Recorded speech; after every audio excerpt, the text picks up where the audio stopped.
നമസ്കാരം സാർ. നമസ്കാരം സാർ, ഈ പരമ്പരാഗതമായിട്ടുള്ള മുന്നണി സംവിധാനത്തിൻ്റെ ഇടയിൽപ്പെട്ടിട്ട് വോട്ട് ശതമാനം എത്ര കൂടിയാലും സീറ്റ് ലഭിക്കാൻ ഇടയില്ലാത്ത ഒരു സാഹചര്യത്തിൽപ്പെട്ടാണ് BJPയും അവർ നയിക്കുന്ന NDA മുന്നണിയും. ഈ തെരഞ്ഞെടുപ്പിനെങ്കിലും ആ ഒരു സ്ഥിതിവിശേഷത്തിൽ ഒരു മാറ്റം കാണുന്നുണ്ടോ? എന്താണ് അവരുടെ ശക്തി, എന്താണ് അവരുടെ ദൗർബല്യങ്ങൾ, അവരുടെ സാധ്യത 2026 തെരഞ്ഞെടുപ്പിൽ എന്തൊക്കെയാണ്? ഈ തെരഞ്ഞെടുപ്പിൽ എന്തായാലും BJPക്ക് കേരള നിയമസഭയിൽ അംഗങ്ങളെ അയക്കാൻ കഴിയും എന്ന് തന്നെയാണ് ഒരു രാഷ്ട്രീയ നിരീക്ഷകൻ എന്നുള്ള നിലയിൽ എൻ്റെ വിശ്വാസം. അവരുടെ സ്ട്രെങ്ത് എന്താണെന്ന് ചോദിച്ചാൽ ഒറ്റ വാക്കിൽ ഉത്തരം പറയാം: നരേന്ദ്രമോദി. വേറെ ഒന്നുമില്ല. ഇപ്പം UP കേരളത്തിൽ UP പോയാൽ അവിടെ യോഗി ആദിത്യനാഥുണ്ട്. അതെ ഇല്ലേ? ബീഹാറിൽ പോയാൽ മുന്നിൽ നിതീഷ് കുമാർ ഉണ്ടെങ്കിൽ BJP ബീഹാറിലെ സ്ഥാനം ഉറപ്പിച്ചു, രാജസ്ഥാൻ സ്ഥാനം ഉറപ്പിച്ചു. മഹാരാഷ്ട്രയിലാണെങ്കിൽ ഫട്നാവിസ് ഉണ്ട്. അവർക്കൊരു എല്ലാ സംസ്ഥാനങ്ങളിലും പ്രാദേശിക നേതാക്കന്മാരെ അവർക്ക് വളർത്തിയെടുക്കാൻ കഴിയും. ഇപ്പോൾ കർണാടകത്തിൽ തന്നെ തേജസ്വി സൂര്യ, അതെ, നല്ല പ്രതീക്ഷയുള്ളൊരു ചെറുപ്പക്കാരൻ. ഇപ്പോൾ തന്നെ നിതിൻ നബീന് വായിച്ച ഉത്തരവാദിത്തം കൊടുത്തിട്ടുണ്ട്. ബീഹാറിൽ നിന്ന് ഒന്നാളല്ലേ. തമിഴ്നാട്ടിൽ അണ്ണാമല. കേരളത്തിൽ മരുന്നിന് പോലും ഒരു നേതാവില്ലാത്തൊരു ഗതികേടിപ്പെട്ട് കിടക്കുക കേരളം. അപ്പം അവരുടെ സ്ട്രെങ്ത് എന്താണെന്ന് ചോദിച്ചാൽ ഒറ്റ വാക്കിൽ ഞാൻ ഉത്തരം പറഞ്ഞത് നരേന്ദ്രമോദി. പിന്നെ ഇപ്പോൾ കേരളത്തിൽ സംഭവിച്ച ഒരു ഗുണപരമായ മാറ്റം, കേരള രാഷ്ട്രീയത്തിൽ അമിതമായി കൈകടത്താതെ ഇരുന്ന, കേരള രാഷ്ട്രീയമായിട്ട് ബന്ധമില്ലാത്ത രാജീവ് ചന്ദ്രശേഖർ പ്രസിഡൻ്റായി വന്നതിന് ശേഷം ചില മാറ്റങ്ങൾ ഗ്രൂപ്പ് സൈനത്ത് നിന്നു. കാരണം പ്രസിഡന്റിന് ഗ്രൂപ്പില്ല, മറ്റെല്ലാ പ്രസിഡന്റുമാർക്കും ഗ്രൂപ്പായിരുന്നു. അതെ, പ്രസിഡന്റിൻ്റെ ഗ്രൂപ്പും പ്രതിപക്ഷ ഗ്രൂപ്പും അതായിരുന്നു BJPയിൽ ഉണ്ടായിരുന്നത്. പ്രസിഡന്റ് വന്നു കഴിഞ്ഞാൽ ഒന്നി അദ്ദേഹത്തിൻ്റെ ഒരു ഗ്രൂപ്പ് അവരുണ്ടാക്കും, ഓട്ടോമാറ്റിക്കായിട്ട് പ്രതിപക്ഷ ഗ്രൂപ്പും വരും. അപ്പോൾ അത് മാറിയിട്ട് ഗ്രൂപ്പില്ലാത്തൊരു സംവിധാനത്തിലേക്ക് പോയി. പക്ഷെ അത് പെർഫെക്റ്റ് ആണ് എന്ന് ഞാൻ പറയുന്നില്ല.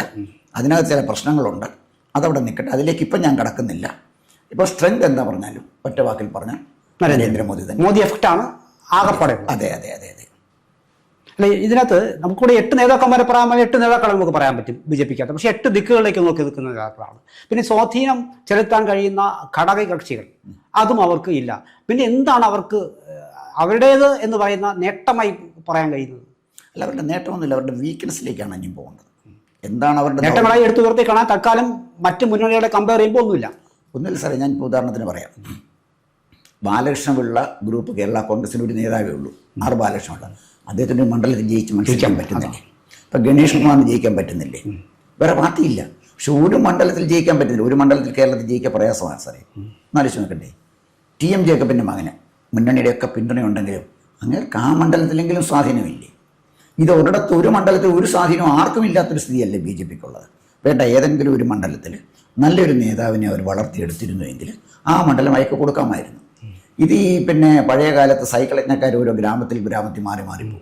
എൻ്റെ ചെറുപ്പ സമയത്തുണ്ട്, ഞാൻ കണ്ടിട്ടുണ്ട്. ഉണ്ടല്ലോ. അതുപോലെ ഒരു ദിവസം ഒരു സ്ഥാനാർത്ഥിയെ കൊണ്ടുവരും, അടുത്ത തിരുപ്പന അയാൾ വേറെ എവിടത്ത് പോകും. കൊയിലാണ്ടി നിൽക്കുന്ന അടുത്ത സ്ഥലം വെച്ച് കോഴിക്കോടായിരിക്കും, കോഴിക്കോട് നിന്ന് പിന്നെ തിരുവനന്തപുരത്ത് വരും. കാരണം പൊളിറ്റിക്കലായിട്ട് യാതൊരു ദീർഘവീക്ഷണമോ പൊളിറ്റിക്കൽ പ്ലാനിങ്ങോ ഇല്ലാതെ എന്തുകൊണ്ടോ എന്തിനോ വേണ്ടി തിളയ്ക്കുന്ന സാമ്പാർ എന്ന് പറഞ്ഞു അല്ലെങ്കിൽ എന്തിനു വേണ്ടി പ്രവർത്തിക്കുന്ന ഒരു പാർട്ടിയായിരുന്നു BJP അടുത്ത കാലം വരെ. പക്ഷേ നരേന്ദ്രമോദി വന്നപ്പോൾ അത് മാറി. കേരളത്തിൽ തന്നെ തമ്മിൽ ഒരു വലിയ പരിധി വരെ അവസാനിപ്പിക്കാൻ രാജീവ് ചന്ദ്രശേഖരന് കഴിഞ്ഞിട്ടുണ്ട്. അതൊരു പ്ലസ് പോയിൻ്റാണ്, അത് അവരുടെ സ്ട്രെങ്ത് ആയിട്ടാണ് ഞാനീ പറഞ്ഞു. പക്ഷേ വീക്ക്നെസ് ഉണ്ട്. വീക്ക്നെസ് എന്ന് പറയുമ്പോഴേ ഈ NDA അല്ലെങ്കിൽ BJP നേരിടുന്ന വലിയൊരു പ്രശ്നം 2 പ്രബല മുന്നണികളാണ്. ഒന്ന് CPM നയിക്കുന്ന LDFും മറ്റൊന്ന് കോൺഗ്രസ് നയിക്കുന്ന UDFും. ഈ 2 മുന്നണികളുണ്ടല്ലോ സാർ. ഒന്ന് കോൺഗ്രസ് എന്ന് പറയുന്നത് ഒരു ആൾക്കൂട്ടമാണ്. ആ ആൾക്കൂട്ടത്തിനെ വോട്ടാക്കി മാറ്റാൻ കഴിയുന്ന നേതാക്കന്മാർ കോൺഗ്രസ്സിലുണ്ട്. അതെ, അത് നമുക്ക് ചെറുതായിട്ട് കാണാൻ പറ്റില്ല. രമേശ് ചെന്നിത്തലയ്ക്ക് ഒരു പോക്കറ്റുണ്ട്, സ്വാധീനമുണ്ട്. VD സതീശൻ പുതിയതായിട്ട് വന്ന ആളാണെങ്കിലും കുറഞ്ഞ കാലം തൊട്ട് കൊണ്ട് VD സതീശൻ അദ്ദേഹത്തിൻ്റെ വ്യക്തിത്വം ഉറപ്പിച്ചെടുക്കാൻ പറ്റിയില്ലേ? കൊച്ചുകാരിയല്ലല്ലോ. ഇപ്പം തന്നെ ഈ മുന്നണി, അതുപോലെ നിലമ്പൂർ തെരഞ്ഞെടുപ്പ്, ഇതൊക്കെ വന്നു കഴിഞ്ഞപ്പോൾ ഒരു പരിവേഷം സൃഷ്ടിച്ച് നിലനിൽക്കാൻ VD സതീശന് കഴിയുന്നുണ്ട്. പിന്നെ രാഹുൽ ഗാന്ധിയുമായിട്ടുള്ള കൂട്ടുകെട്ട് പറഞ്ഞ് KC വേണുഗോപാൽ, K സുധാകരന് ഞാൻ പറഞ്ഞു വന്നത്, ഈ നേതാക്കന്മാരെ നോക്കാമെങ്കിൽ എല്ലാ നേതാക്കന്മാർക്കും അവരുടേതായ ചില സ്വാധീന മേഖലകളുണ്ട്. അത് അവരുടെ ഒരു പ്രയോജനമാണ്. എല്ലാ മണ്ഡലങ്ങളിലും ഉണ്ട്. എല്ലാ മണ്ഡലം. ഇവിടെ BJPയുടെ ഒരു വീക്ക്നെസ് എന്ന് പറഞ്ഞാൽ ഏറ്റവും പ്രധാനപ്പെട്ട കാര്യം BJPയുടെ കേഡർ ഇതൊരു കേഡർ പാർട്ടിയാണ്. ബി ജെ പിയുടെ കേഡർ പൊളിറ്റിക്കലി എഡ്യൂക്കേറ്റഡ് അല്ല. പൊളിറ്റിക്കലി എഡ്യൂക്കേറ്റഡ് ആയിട്ടുള്ള LDF-ഉമായിട്ട് വേണം അവർ ഫൈറ്റ് ചെയ്യാൻ. ഇപ്പോൾ ഒരു മീറ്റിംഗ് നടക്കുമ്പോൾ എല്ലാ മീറ്റിങ്ങിനും സംസ്ഥാന നേതാക്കന്മാർക്ക് പോയി പ്രസംഗിക്കാൻ പറ്റില്ല.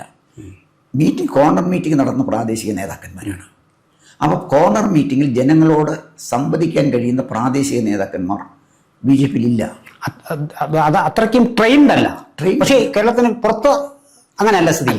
ഇവിടെ ട്രെയിൻ അല്ല സാർ. ഇതിൻ്റെ പ്രോബ്ലം ഇപ്പോൾ ഇടതുപക്ഷം ഒരു മീറ്റിംഗ് വെച്ചു, അതിനെ കൗണ്ടർ ചെയ്ത് BJP ഒരു മീറ്റിംഗ് വയ്ക്കുമ്പോൾ, അല്ലെങ്കിൽ UDF ഒരു മീറ്റിംഗ് വയ്ക്കുന്നതിനെ കൗണ്ടർ ചെയ്ത് BJP ഒരു മീറ്റിംഗ് വെക്കുമ്പോൾ എവിടൊക്കെയാണ് UDF-ന് വീഴ്ച പറ്റിയത്, എവിടൊക്കെയാണ് LDF-ന് വീഴ്ച പറ്റിയത്, NDA അല്ലെങ്കിൽ BJP ഇതിൽ നിന്ന് എങ്ങനെയാണ് വ്യത്യസ്തമാകുന്നത്, ഇതിൻ്റെ ജനങ്ങളോട് പറയുന്നത്. സംഘടനാ ശേഷി ഇനിയും കൈവരിച്ചിട്ടില്ല. ഇല്ല, അത് വലിയൊരു വീക്ക്നെസ്സാണ്. ആ വീക്ക്നെസ് പരിഹരിക്കണമെങ്കിൽ ഇവരാദ്യം ചെയ്യേണ്ടത് കൃത്യമായി പാർട്ടി കേഡറിനെ ട്രെയിൻ ചെയ്യണം. കാരണം കേരളത്തിലെ ജനങ്ങളോട് സംവദിക്കണമെങ്കിൽ നല്ല പൊളിറ്റിക്കൽ എഡ്യൂക്കേഷൻ വേണം. അതിന് ഇവർക്ക് ട്രെയിനിങ് ഇൻസ്റ്റിറ്റ്യൂട്ട് വേണം. ഞാൻ ശ്രീ കുമ്മനം രാജേട്ടനെ പ്രസിഡൻ്റായിരുന്ന സമയത്ത് ഞാൻ അദ്ദേഹത്തിനോട് ഇത് കണ്ട് ഞാൻ അദ്ദേഹത്തോട് പറഞ്ഞു, നമ്മൾ ഡയറക്റ്റ് ഇങ്ങനെ പോയിട്ട് കാര്യമില്ല, നിങ്ങൾ Deen Dayal institute of political studies എന്നൊരു സ്ഥാപനം ഉണ്ടാക്കുക. നിങ്ങളൊരു 140 മണ്ഡലമല്ലേ ഉള്ളത്, ഒരു മണ്ഡലത്തിൽ നിന്ന് 5 പേരെ എടുക്കുക, ഘട്ടം ഘട്ടമായിട്ട് അവരെ ട്രെയിൻ ചെയ്യുക, തൂക്കവും ജയിക്കുകയൊക്കെ ചെയ്യട്ടെ. അവർക്ക് കേരള രാഷ്ട്രീയം എന്താണ്, ഇന്നലത്തെ കേരള രാഷ്ട്രീയം എങ്ങനെയാണ് പോയത്, ഇവിടുത്തെ ഡെമോഗ്രഫി എന്താണ്, ഓരോ മണ്ഡലങ്ങളിൽ ഓരോ പാർട്ടി നേടിയ വോട്ടുകൾ എത്രയാണ്, എന്തുകൊണ്ട് അവർ ജയിച്ചു, എന്തുകൊണ്ട് അവർ തോറ്റു, ഇതൊക്കെ ശാസ്ത്രീയമായിട്ട് വിശദീകരിക്കണം. അപ്പോൾ അവർക്കറിയാം ജനങ്ങളെ സമീപിക്കാൻ. ഇനി അതിലെല്ലാം ഉപരിയായിട്ട് ജനങ്ങളുടെ മനസ്സറിയാൻ അത്യാവശ്യം ഒരു അഭിപ്രായ സർവേ നടത്താൻ എന്ത് ചെയ്യണം, ഇങ്ങനെയൊക്കെ പഠിപ്പിച്ചെടുക്കുന്ന ഒരു കേഡർ ഉണ്ടെങ്കിൽ ആ കേഡറിൻ്റെ പൊളിറ്റിക്സ് കൈകാര്യം ചെയ്യാൻ പറ്റും. കമ്മ്യൂണിസ്റ്റ് പാർട്ടിക്ക് അതുണ്ട്, ഉറപ്പായും. കാരണം കമ്മ്യൂണിസ്റ്റ് പാർട്ടിയിലെ ഒരു ഇലക്ഷൻ വരുന്നതിന് മുമ്പ് കൃത്യമായിട്ട് അവർ വീടുകളിലെല്ലാം കയറി ഇറങ്ങും. ഓരോ വീട്ടിലെയും UDF-ൻ്റെയും LDF-ൻ്റെയും BJP-യുടെയും ഊണ് പൊതിഞ്ഞ് കൊടുക്കുന്നതിൽ പോലും, ആ പൊതിച്ചോറിൽ പോലും ഒരു രാഷ്ട്രീയമുണ്ട്.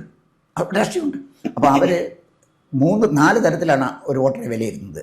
UDF, LDF, BJP ആടി നിൽക്കുന്ന വോട്ട്, അതാണ് നിഷ്പക്ഷം എന്ന് പറയുന്നത്.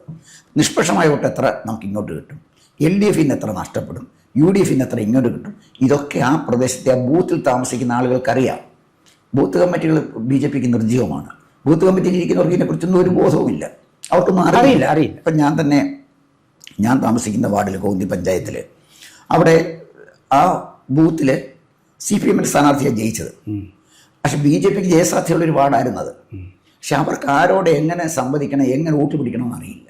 സ്ഥാനാർത്ഥിയൊന്നും വലിയ കുഴപ്പമില്ലായിരുന്നു. ഇനി പിന്നെ അടുത്ത ഇലക്ഷനല്ലേ അവർ വരുന്നുള്ളൂ. CPM അങ്ങനെയല്ല, അവരെപ്പോഴും ജനങ്ങളുമായിട്ട് ബന്ധപ്പെട്ടുകൊണ്ടിരിക്കും. അപ്പോൾ ഇത് വലിയൊരു വീക്ക്നെസ്സാണ്. ഇത് പരിഹരിക്കാൻ ഇതുവരെ, ഈ നിമിഷം വരെ BJP-യുടെ ഒരു സംസ്ഥാന പ്രസിഡന്റിനും കഴിഞ്ഞിട്ടില്ല. ആകെപ്പാടെ ഇപ്പോൾ രാജീവ് ചന്ദ്രശേഖരൻ വന്നിട്ടുണ്ടെങ്കിൽ നല്ല ബിസിനസ്സുകാരനാണ്. അപ്പോൾ അദ്ദേഹത്തിന് എന്തെങ്കിലും ചെയ്യാൻ കഴിയുമെന്ന് ചോദിച്ചാൽ എനിക്കറിയില്ല, കാരണം ഇലക്ഷൻ വന്നു കഴിഞ്ഞ് ഇപ്പോൾ ഒന്നും ചെയ്യാൻ പറ്റില്ല. പക്ഷേ എങ്കിലും ഗ്രൂപ്പില്ലാതെ BJP-യെ നയിക്കാൻ കഴിയുന്നത് എന്തായാലും തീർച്ചയായിട്ടും നല്ലതാണ്. പക്ഷേ അടിസ്ഥാനപരമായി വീക്ക്നെസ് ഞാനീ പറഞ്ഞതാണ്. സാറ് മുമ്പ് പറഞ്ഞതുപോലെ ഒരുപക്ഷെ ഇക്കുറി BJP-ക്ക് നിയമസഭയിൽ ഒരു പ്രാതിനിധ്യം ഉറപ്പായും ഒരിക്കൽ കൂടി ഉണ്ടാവും. ഒരു തവണ ഉണ്ടായിരുന്നു നിയമത്ത്. പക്ഷേ ഒരുപക്ഷെ അത് ഈ ക്രോസ് വോട്ടിംഗ് എന്ന് പറയുന്ന ഒരു സംവിധാനത്തിൽപ്പെട്ട് അത് എത്രമേൽ ഇതിന് മഞ്ചേശ്വരം ഏറ്റവും കൂടുതൽ ക്രോസ് വോട്ടിങ്ങുള്ള സ്ഥലമാണ് മഞ്ചേശ്വരം.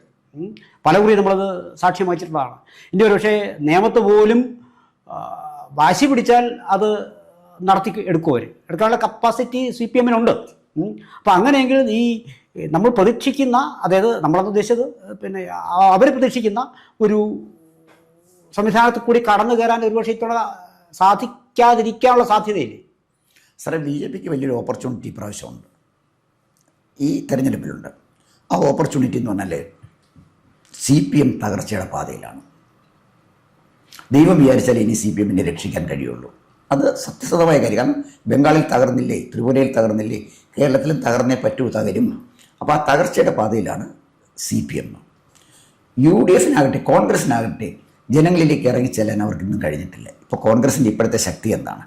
കോൺഗ്രസിൻ്റെ ഇപ്പോഴത്തെ ശക്തി ഈ വരുന്ന തെരഞ്ഞെടുപ്പിൽ മുസ്ലിം വോട്ട് N ബ്ലോക്കായിട്ട് UDF-ന് കിട്ടും. N ബ്ലോക്കായിട്ട്. ക്രിസ്ത്യൻ വോട്ടുകളും അവർക്ക് N ബ്ലോക്കായിട്ട് കിട്ടും. ഹിന്ദു വോട്ടുകൾ സ്കാറ്റേഡ് ആവും, 3ആയിട്ട് ഡിവൈഡ് ചെയ്യപ്പെടും. അപ്പോൾ ആ പഴുതിൽ UDF-ന് ജയിച്ചു വരാൻ കഴിയും. ജനങ്ങളെ ഏത് ജാതിയിലും മതത്തിലും പെട്ടവൻ വോട്ട് ചെയ്യുന്ന സ്ഥാനാർത്ഥികളും അവർക്കുണ്ട്. അത് കോൺഗ്രസിൻ്റെ BJPയുടെ ഒരു ഓപ്പർച്യൂണിറ്റി, അവിടെയാണ് BJPയുടെ ഓപ്പർച്യൂണിറ്റി നിൽക്കുന്നത്. എന്താണെന്ന് ചോദിച്ചാൽ UDFും LDFും തകർച്ചയുടെ പാതയിലാണ്. ഇപ്പോൾ അവർ കാണിക്കുന്ന പ്രശ്നം ഈ തെരഞ്ഞെടുപ്പ് മാത്രം കണ്ടുകൊണ്ടാണ്. 2026 തെരഞ്ഞെടുപ്പോടുകൂടി ലോകം അവസാനിക്കുന്നില്ലല്ലോ സാറേ.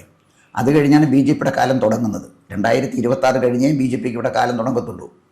അത് തുടങ്ങണമെങ്കിൽ അവർക്ക് ഇപ്പോൾ തന്നെ അവരതിൻ്റെ ഹോംവർക്ക് ചെയ്തു പോകണം. അല്ലെങ്കിൽ ബംഗാളിൽ മമത വന്ന പോലെ കേരളത്തിൽ മറ്റൊരു മമതയോ വേറൊരു നേതാവോ വരും, ഒരു ശക്തമായ രാഷ്ട്രീയ പാർട്ടി ഉണ്ടാവും. അത് BJPയുടെ ദൗർബല്യത്തിൽ നിന്നും CPMൻ്റെ തകർച്ചയിൽ നിന്നും കോൺഗ്രസിൻ്റെ പിടിപ്പുകേടിൽ നിന്നും മുതലെടുത്തുകൊണ്ട് ശക്തമായ രാഷ്ട്രീയ പാർട്ടി നാളെ വന്നുകൂടാന്നില്ല. DMK തമിഴ്നാട്ടിൽ വന്നില്ല. ഇതൊക്കെ ഈ രാഷ്ട്രീയ പാർട്ടികളും നേതാക്കന്മാരും സാഹചര്യത്തിൻ്റെ സൃഷ്ടിയല്ലേ സാർ? ആലോചിക്കട്ടെ, ചരിത്രം പഠിക്കുമ്പോൾ നമുക്കറിയാമല്ലോ, ഓരോ നേതാവും സാഹചര്യത്തിൻ്റെ സൃഷ്ടിയാണ്. അപ്പോൾ ഈവൻ മഹാത്മാഗാന്ധി പോലും സാഹചര്യത്തിൻ്റെ സൃഷ്ടിയാണ്. അപ്പോൾ ആ സാഹചര്യം മറ്റൊരാളെ സൃഷ്ടിച്ചെടുത്താൽ ശക്തമായ ഒരു രാഷ്ട്രീയ പാർട്ടി ഇവിടെ വന്നുകൂടാ എന്നില്ല. അതുകൊണ്ട് ഇപ്പോൾ ഇവർക്ക് കിട്ടിയിരിക്കുന്ന ഈ ഓപ്പർച്യൂണിറ്റി, തകർച്ച ഫലപ്രദമായിട്ട് വിനിയോഗിക്കാൻ BJPക്ക് കഴിഞ്ഞാൽ അവർക്ക് അടുത്ത തെരഞ്ഞെടുപ്പിലെങ്കിലും എന്തെങ്കിലും ഒരു സാധ്യത കിട്ടും. അതിൻ്റെ ഒരു ഓപ്പർച്യൂണിറ്റി ഉണ്ടെന്നാണ് ഞാൻ പറഞ്ഞത്. പിന്നെ വരുന്ന അതിൻ്റെ ഒരു ത്രെട്ടാണ്. ഇവരുടെ ത്രെട്ട് എന്താണെന്ന് ചോദിച്ചു കഴിഞ്ഞാൽ സാർ, ഇവർക്കൊരു മുന്നണിയില്ല. ആകെപ്പാടെ BDJS ഉള്ളത്. BDJS ഈ പറയുന്ന അവിടെ അതെ. ഇപ്പം BDJSന് എത്ര വോട്ട് പിടിക്കാൻ കഴിയും സാർ? ആ പരിമിതമായ വോട്ടല്ലേ അവർക്ക് പിടിക്കാൻ പറ്റുള്ളൂ. അത്ര വലിയ ശക്തിയൊന്നും അല്ലല്ലോ BDJS. BDJS കുറേ വോട്ടുകൾ പിടിച്ചിട്ടുണ്ട്. 2014 തെരഞ്ഞെടുപ്പ് നോക്കാമെങ്കിൽ അവരുടെ സാന്നിധ്യം കുറേ ഗുണം ചെയ്തിട്ടുണ്ട്. അതിൻ്റെ മാക്സിമമാണ്. ഇനി അതുകൊണ്ട് നമുക്ക് മുന്നോട്ട് പോകാൻ പറ്റില്ല. പക്ഷേ ഇപ്പോൾ അവർക്ക് കിട്ടിയത് 2020 ഒരു നല്ല പൊളിറ്റിക്കൽ പാർട്ടിയാണ്. സാബുവിനെ പോലെ ഒരാൾ അദ്ദേഹത്തിൻ്റെ കഴിവ് തെളിയിച്ച ആളാണ്. കാരണം കിഴക്കമ്പലം 3 പഞ്ചായത്തുകളിൽ അവർ ഭരിച്ചില്ലേ. അതേ സമയത്ത് അദ്ദേഹത്തിൻ്റെ ഒരു ഇൻ്റർവ്യൂ ഞാൻ കണ്ടു. ഈ കോർപ്പറേറ്റ് ഫണ്ടൊന്നും ഉപയോഗിച്ചല്ല ചെയ്തിരിക്കുന്നത്, പഞ്ചായത്തിലെ ഫണ്ട് ഉപയോഗിച്ച് തന്നെയാണ് വികസന പ്രവർത്തനം നടത്തിയിരിക്കുന്നത്. അദ്ദേഹം പറഞ്ഞപ്പോഴാണ് എനിക്ക് മനസ്സിലായത്, നമ്മുടെ ഓരോ പഞ്ചായത്തിലും ബഹുമാന്യരായ നമ്മുടെ പഞ്ചായത്ത് മെമ്പർമാരും പ്രസിഡന്റുമാരും കൂടെ കൊള്ളയടിക്കുന്ന തുകയുടെ ആധിക്യം കണ്ട് എൻ്റെ കണ്ണു വെള്ളിച്ചിട്ട് പോയി. ഞാൻ ശരിക്കും പറഞ്ഞാൽ പഞ്ചായത്ത് വലിയ ഗുണമൊന്നുമില്ലെന്നാണ് വിചാരിച്ചിരുന്നത്. അങ്ങനെയൊന്നുമല്ല. പഞ്ചായത്തിൽ നല്ല അഴിമതി നടത്താൻ സ്പേസുള്ള സ്ഥലമാണ് പഞ്ചായത്ത്.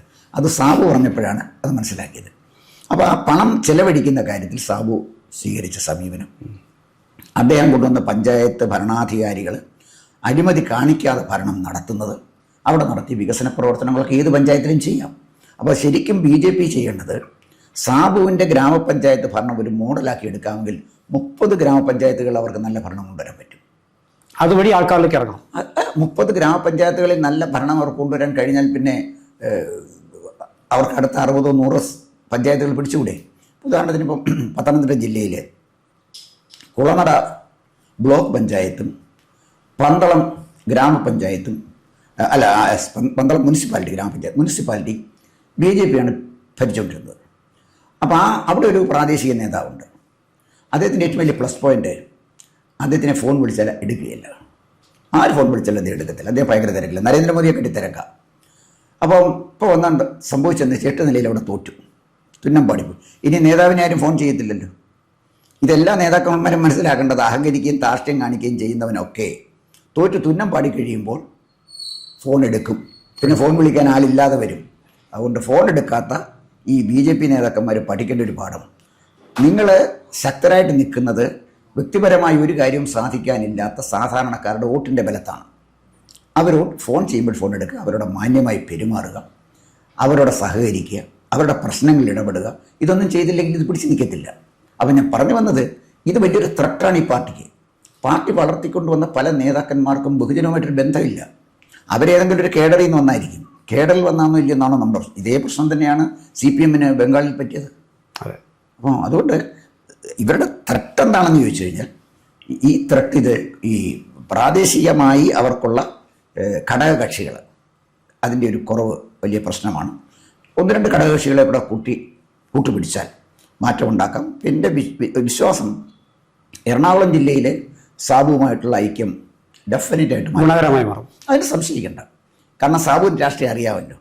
തന്നെയല്ലേ ദീർഘകാലം സാബു ഇത് പരീക്ഷിച്ച് നോക്കിയാണ്, തന്നെ നിന്നാണ്. 2020 തന്നെയല്ലേ മത്സരിച്ചത്. അതൊരു നിസ്സാര കാര്യമാണ്. കേരളത്തിൽ തന്നെ മത്സരിച്ച് 2-3 പഞ്ചായത്തുകൾ പിടിച്ചെടുക്കാൻ പറ്റിയിട്ടുള്ളത് 2020ക്കും BJPക്കും മാത്രമേ ഉള്ളൂ. രണ്ടും BJPക്കും കഴിഞ്ഞു, 2020ക്കും കഴിഞ്ഞില്ല. അപ്പോൾ ഇവരുടെ ഒരു ഐക്യം തീർച്ചയായിട്ടും ഈ NDA ബലപ്പെടുത്തും. അതോടൊപ്പം തന്നെ കൂടുതൽ ഘടകകക്ഷികളെ കൂടെ ഇവർക്ക് ആകർഷിക്കാൻ കഴിഞ്ഞാൽ അത് കഴിയും. 2026 തെരഞ്ഞെടുപ്പ് കഴിയുമ്പോൾ അത് കഴിയും. 2026 തെരഞ്ഞെടുപ്പ് കഴിയുമ്പോൾ എന്താണ് സംഭവിക്കാൻ പോകുന്നത് എന്നുള്ളതിനെക്കുറിച്ച് നമുക്ക് വേറെ ചർച്ച ചെയ്യാം. അത് ചർച്ച ചെയ്യേണ്ട ഒരു വിഷയം തന്നെയാണ്. അത് 2026 തെരഞ്ഞെടുപ്പിന് മുമ്പ് ചർച്ച ചെയ്യണം, എന്താ വരാൻ പോകുന്നത്. വന്നു കഴിഞ്ഞ് ചർച്ച ചെയ്തിട്ട് കാര്യമില്ലല്ലോ. അതുകൊണ്ട് BJPയെ സംബന്ധിച്ചിടത്തോളം അവരുടെ ഈ ത്രട്ട് മറികടക്കാൻ കഴിഞ്ഞാൽ കേരളത്തിൽ തീർച്ചയായിട്ടും BJPക്ക് ഒരു സ്പേസ് ഉണ്ട്. പിന്നെ വെറും 9% കിടന്ന അല്ലെങ്കിൽ 4% കിടന്ന് 20% എത്തിയില്ലേ, അതും തന്നെയല്ലേ BJP നേടിയത്. അപ്പം അത് അതിനകത്ത് അവരെ അഭിനന്ദിക്കാതിരിക്കാൻ പറ്റുമോ? അവർ ഈ സിസ്റ്റം വെച്ചുകൊണ്ടല്ലേ അത്രയൊക്കെ നേടിയത്. അതിന്ന് ഒരു 25-30 ആകുക വല്ല പ്രയാസമൊന്നുമില്ല. പക്ഷെ അതാക്കാൻ കഴിയുന്ന ആളുകളെ നമ്മൾ കൊണ്ടുവരിക എന്നുള്ളതാണ്. ഈ സാക്ഷരത, സമ്പൂർണ്ണ സാക്ഷരത എന്നൊക്കെ പറഞ്ഞാൽ 100% സാക്ഷരതയല്ല, 90%-ലധികം സാക്ഷരരായാൽ അത് 100%-ആയിട്ട് പരിഗണിക്കുന്നതുകൊണ്ടാണ്. പലരും, ഞാൻ ലിറ്ററസി മിഷനിലൊക്കെ നിൽക്കുമ്പോൾ ചോദിച്ചിട്ടുണ്ട്, എഴുത്തും വായന അറിയാത്തവരെല്ലാവരും ഒരാൾ പോലും ഇല്ല. ധാരാളം ആളുകളുണ്ട്. 10% എഴുത്തും വായന അറിയില്ല.